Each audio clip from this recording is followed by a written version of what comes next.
সম্প্রতি নারীদের অধিকার আদায়ের জন্য ইনসাফ ফাউন্ডেশন নামে একটি প্রতিষ্ঠানের আত্মপ্রকাশ ঘটেছে। আত্মপ্রকাশ অনুষ্ঠানের মঞ্চে কোনো নারী না থাকায় এটাকে ইনসাফ পরিপন্থী হিসেবে অনেকে আখ্যায়িত করছেন। প্রশ্ন হলো, নারীদের অধিকার আদায়ের যে অনুষ্ঠান, সেখানে নারীদের মঞ্চে অনুপস্থিত থাকাটা কতটা যৌক্তিক? খুবই গুরুত্বপূর্ণ প্রশ্ন। প্রথম কথা হলো যে ইনসাফ ফাউন্ডেশনের যে অগ্রযাত্রা, এটা খুবই আশাব্যঞ্জক, এটা খুবই আনন্দের, এটা খুবই তৃপ্তিদায়ক একটি সংবাদ। আমরা দোয়া করি এটার সার্বিক সর্বাঙ্গীন সফলতার তৌফিক আল্লাহ যেন দান করেন। ইনসাফ ফাউন্ডেশনের অগ্রযাত্রা বা এটার সূচনা, এটাকে আমরা যুগান্তকারী মনে করছি। কারণ এই প্রথম বাংলাদেশে আলেম সমাজ, ওলামা একরাম, তাও আবার নেতৃত্বশীল ওলামা একরাম, বাইতুল মোকাররমের খতিব সাহেব সহ অন্যান্য যোগ্য সিনিয়র ওলামা একরামের নেতৃত্বে যে ইনসাফ ফাউন্ডেশনের অগ্রযাত্রা আমরা দেখতে পেয়েছি, শুরু হয়েছে, এটি নারীদের অধিকার আদায়ের জন্য ওলামা একরামের প্রথম প্রাতিষ্ঠানিক পদক্ষেপ। এর বাইরে ওলামা একরাম অনেক প্রাতিষ্ঠানিক পদক্ষেপ হয়তো নিয়েছেন কিন্তু এভাবে জাতীয় পর্যায়ে ঘোষণা দিয়ে একটা বড় সংগঠন করে কাজ সম্ভবত এই প্রথমই করা হচ্ছে। আমরা অনেকে ধরেই নিয়েছি যে নারীর অধিকার আদায়ের কথা বলবে পশ্চিমাদের যে সমস্ত অনুসারীরা আছে, তারা যারা পশ্চিমাদের বিভিন্ন এজেন্ডা বাস্তবায়নে লিপ্ত এদেশে, তারা নারীদের অধিকার আদায়ের কথা বলবেন। মূলত নারীদের অধিকার নিয়ে ইসলাম যতটা কথা বলেছে, ইসলাম নারীদের অধিকার যেভাবে প্রতিষ্ঠা করেছে, পৃথিবীতে কেউ সেটা করতে পারেনি। নারী হিসাবে জন্ম নেওয়া যখন অপরাধ মনে করা হতো, তখন নবী করিম সাল্লাল্লাহু আলাইহি সাল্লাম নারী জন্মের বিষয়টিকে সবচেয়ে গৌরবের বিষয় হিসেবে পরিণত করেছেন এবং তার যে সেই যুগান্তকারী কার্যক্রম ছিল, ভূমিকা ছিল, কোরআন হাদিসের পাতায় পাতায় সেগুলো রয়েছে। কোরআন কারীমে আলাদা করে আল্লাহ তাআলা সূরাতুন নিসা বলে একটি সূরাই রেখেছেন নারীদের সূরা হিসেবে, যেটা নারীদের মর্যাদার প্রতীক হয়ে আছে কোরআনে। তো ওলামা একরাম যে ইনসাফ ফাউন্ডেশন করেছেন, সেই ফাউন্ডেশনের যে সেমিনার হয়েছে, সেই সেমিনারের মঞ্চে নারীদের অনুপস্থিতিকে আমি খুবই যৌক্তিক কাজ মনে করি। কারণ মঞ্চে নারীরা থাকলেই যে আপনার ইনসাফ হবে, ব্যাপারটা সেরকম নয়। বরং প্রথম কথা হলো যে ইনসাফ মানেই সমতা নয়, ইনসাফ মানে ন্যায্যতা। অতএব নারীকে তার যথোপযুক্ত স্থানে, যথাসম্মানে, যথামর্যাদায় তাকে স্থান দেওয়া, এটা হলো তার প্রতি ন্যায্যতা।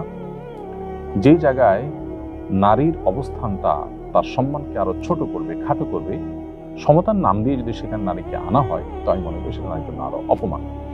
পশ্চিমারা নারীর মর্যাদার যে সংজ্ঞা দিয়েছে, সেই সংজ্ঞার আলোকে নারীকে মর্যাদা দেওয়া, এটা আমাদের জন্য কোনোভাবে অপরিহার্য নয়। বরং তাদের সে ন্যারেটিভ এবং তাদের সে কালচার, সেটার বিপরীতে কোরআন হাদিস নারীদের মর্যাদার জন্য যে সমস্ত মানদণ্ড আমাদেরকে দিয়েছে, সেটা অনুসরণ করাটাই আমাদের কর্তব্য। এই জন্যই মঞ্চে শুধু নয়, বরং প্রত্যেকটা ক্ষেত্রে নারীকে উপস্থিত রেখেও নারীর প্রতি জুলুমের বহু নজির আমরা দেখেছি। অতি সম্প্রতি বিবিসির নিউজে আমরা দেখেছি যে জাতিসংঘের সদর দপ্তর এবং জাতিসংঘের অন্যান্য অফিসে নারী সহকর্মীদের যৌন হেনস্থার শিকার হতে হয় প্রতিনিয়ত। মঞ্চ শুধু নয়, কর্মস্থল নারীকে একেবারে পাশাপাশি রেখে সব জায়গায় গুলিয়ে ফেলে কাজ করার পরও কিন্তু নারীর অধিকার প্রতিষ্ঠা হয়নি, নারীর সম্মান রক্ষা হয়নি। অতএব ওলামা একরাম যে কাজটি করেছে, এটা খুবই যথার্থ করেছে।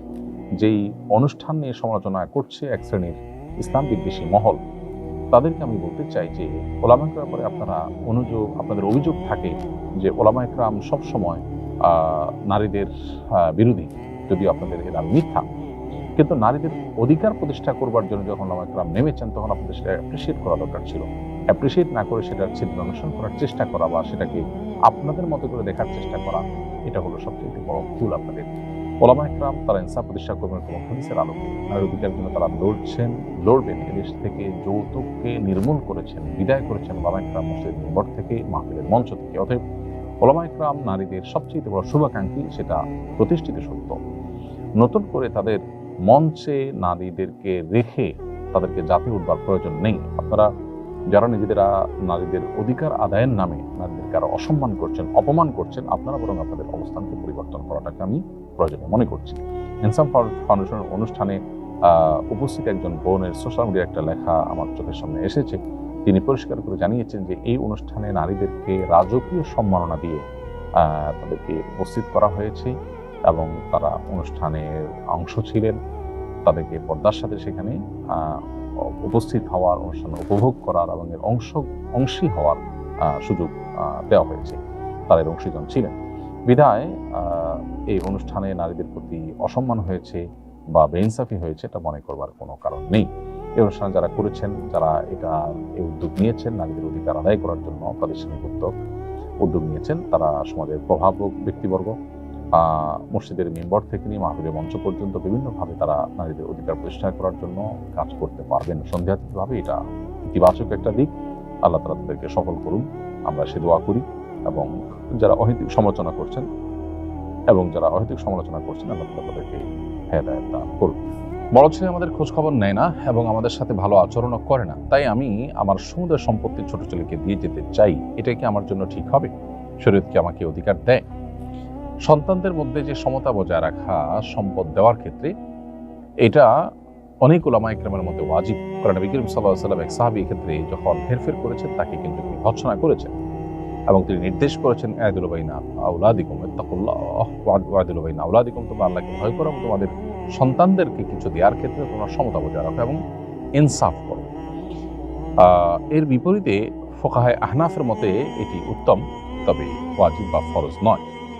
তো এটার উপর ভিত্তি করে যদি কোনো সন্তান ফাসিক হয়, ভুল পথের যাত্রী হয়, ভ্রষ্ট হয়, খারাপ হয়, তাহলে বাবা মা উপহার উপঢৌকন দেওয়ার ক্ষেত্রে তাকে যদি খারাপ সন্তানকে যদি কোনো কিছুই না দেয়, সেক্ষেত্রে ফুকাহা উলামা ইকরাম সেটিকে জায়েজ বলেছেন। যেমন মুফতি সাহেব রাহিমাহুল্লাহ এটিকে জায়েজ বলেছেন, কিন্তু আর উলামা ইকরাম এটিকে জায়েজ বলেন না এবং অন্যান্য উলামা ইকরাম এটিকে জায়েজ বলেন না। কারণ সন্তানকে সম্পদ দেওয়া এটা বাবা মার কর্তব্য।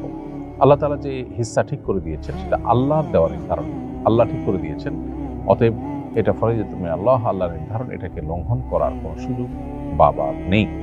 বাবা যেটি করতে পারেন সেটি হলো সন্তানদের মধ্যে কেউ হয়তো একটু বেশি ভালো, তাকে একটু উপহার দেওয়ার ক্ষেত্রে শুধু ভালো হওয়ার কারণে উৎসাহ দেওয়ার জন্য পুরস্কার স্বরূপ একটু বাড়িয়ে দিলেন, এটা সর্বসম্মতিক্রমে জায়েজ। কিন্তু সম্পূর্ণভাবে বঞ্চিত করবার এখতিয়ার আসলে বাবার বা মায়ের থাকে না।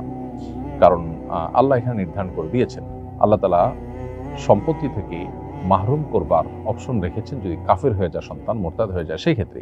তা না হলে আল্লাহ তাআলা সে অপশন রাখেননি।